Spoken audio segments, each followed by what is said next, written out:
ప్రార్థనకి వెళ్ళి వచ్చి మా నాన్న దగ్గరికి నిలబడి ఒక మాట అడిగాను. నానా, నేను ప్రార్థన చేస్తా, ప్రభు నిన్ను స్వస్థపరుస్తాడనే విశ్వాసం నీకుందా అని అడిగా.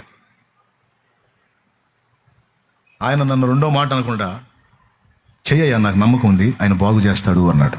ఆయన పడక దగ్గర మోకాళ్ళు వేసి, మీరు నమ్మండి నమ్మకపోండి, ఆయన పడక దగ్గర మోకాళ్ళు వేసి యేసు రక్తం రాసి విశ్వాసంతో ప్రార్థన చేశా.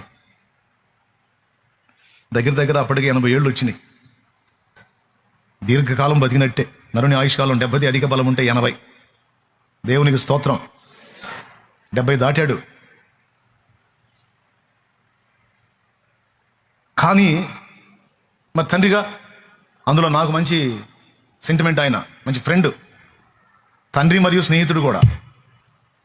అందుకే ఫ్రెండ్లీగా మాట్లాడాను. నేను ప్రార్థన చేస్తా, నా దేవుడు స్వస్థపరుస్తాడన్న నమ్మకం నాకుంది, నీకుందా అని అడిగా. నాకుందే, చెయ్యన్నాడు. మోకాళ్ళు వేసి ఒక్కటే ప్రార్థన, భారం కలిగి ప్రార్థన చేశా.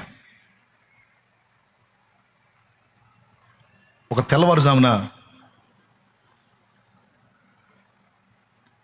ఆయన దర్శించాడు ప్రభు. ఆయన అన్నాడు, పొద్దున్నే 7-8 నేను వెళ్ళి ఆయన దగ్గర పలకరించాను, నాన్న ఎట్లున్నా. రాత్రి నువ్వు వచ్చి ప్రార్థన చేసిపోయిన కాడ నుంచి బాగుందయ్యా అన్నాడు. రాత్రి నేను ఎప్పుడు వచ్చాను, నేను రాలేదన్నాను. తెల్లవారుజామున 3 వచ్చి చేసావుగయ్యా అన్నాడు. నేను రాలేదు నాన్న, నేను నిద్రపోతున్నాను.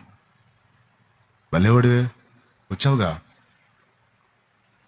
నన్ను లేపావు, నా మంచం దగ్గర నిలబడ్డావు, ప్రార్థన చేశావు, రాలేదంటావు ఏందయ్యా అన్నాడు.